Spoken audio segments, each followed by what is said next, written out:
বন্ধুরা, একটা সময় এমন ছিল যখন আমেরিকা তাদের ফাইটার জেটকে ভারতকে ছুঁতে পর্যন্ত দেয়নি, কিন্তু সময় দেখুন সেই আমেরিকায় আজ ভারতকে তাদের ফাইটার প্লেন বিক্রি করার জন্য ভারতের পিছনে তো হাত ধুয়ে লেগে পড়েছে। এমনকি ফ্রান্স বা রাশিয়ার সাথে মারপিট পর্যন্ত করতে নেমে পড়েছে তারা, কেননা আমেরিকা তাদের সব থেকে ঘাতক অস্ত্র ভারতকে দিতে যে চায়। কেননা বন্ধুরা, আমেরিকার বোয়িং কোম্পানির সব থেকে ভয়ঙ্করতম বা বাহুবলী ফাইটার জেট, সেটির নাম হচ্ছে F-15EX, তৈরি করেছে তাও আবার অনেক সস্তা দামে। এই ফাইটার জেটটি আমেরিকা ভারতকে দিতে চায়।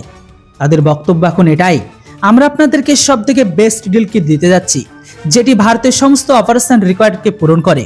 বোয়িং এর সাথে সাথে ভারতকে আরও একটি বড় অফার করেছে যে আপনারা আমাদের এই ফাইটার জেটটিকে কিনলে আপনারা নিজেদের মিসাইলকে পর্যন্ত লাগাতে পারবেন বা ইন্টিগ্রেটেড করতে পারবেন।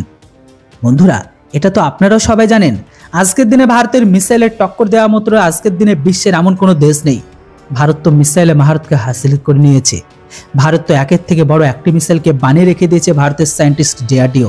এর সাথে সাথে আমেরিকার ফাইটার জেটে অত্যাধুনিক avionics, advance sensor, communication system, যেগুলি সমস্ত কিছু ভারতের IFF সম্পূর্ণ রিকোয়ারমেন্টকে পূরণ করে।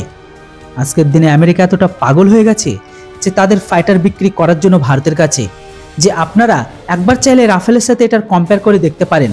আর এটা সত্য কথা, একটি রাফেলের থেকে অনেক মামলাতে এটি এগিয়ে আছে। এই বাহুবলী একটি ফাইটার জেট শত্রুপক্ষের সবার ঘুমকে উড়িয়ে দেওয়ার জন্য যথেষ্ট।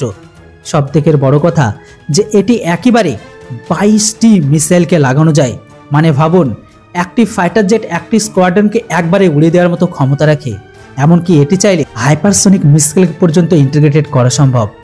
ভারত চাইলে এই ফাইটার জেটকে দিয়ে শত্রুর ঘরের ভেতরে না ঢুকে শত্রুকে উড়িয়ে দেওয়ার ক্ষমতা রাখে। যদি এই ফাইটার জেটের কথা বলে, তাহলে এই ফাইটার জেটের প্রাইস বোয়িং ভারতকে রাফেলের তুলনায় অনেক সস্তা দামে দিতে প্রস্তুত। যেখানে আমরা যদি রাফেল বা ইউরোফাইটার টাইফুনকে নেই, তাহলে আমাদের দাম আসবে $90 মিলিয়ন পার এয়ারক্রাফট। কিন্তু ভারতের এয়ারফোর্সকে পাগল বানানো আজকের দিনে আমেরিকার দ্বারা এতটাও সহজ নয়। যদিও ভারতের আমেরিকার ফাইটার জেটের সাথে এক্সপিরিয়েন্স নেই, কেননা ভারত লম্বা সময় ধরে রাশিয়ান আর ফ্রান্সের ফাইটার জেটকে ব্যবহার করছে।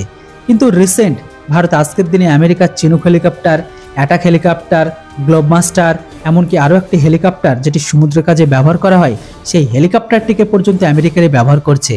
তাই হয়তো হলেও হতে পারে যেটি ভারতের জন্য বেস্ট অপশন, যে চাইলে ভারত F-15EX-কেও নিতে পারে, কেননা এটি অনেক মামলাতে রাফেলের থেকেও বেস্ট হবে।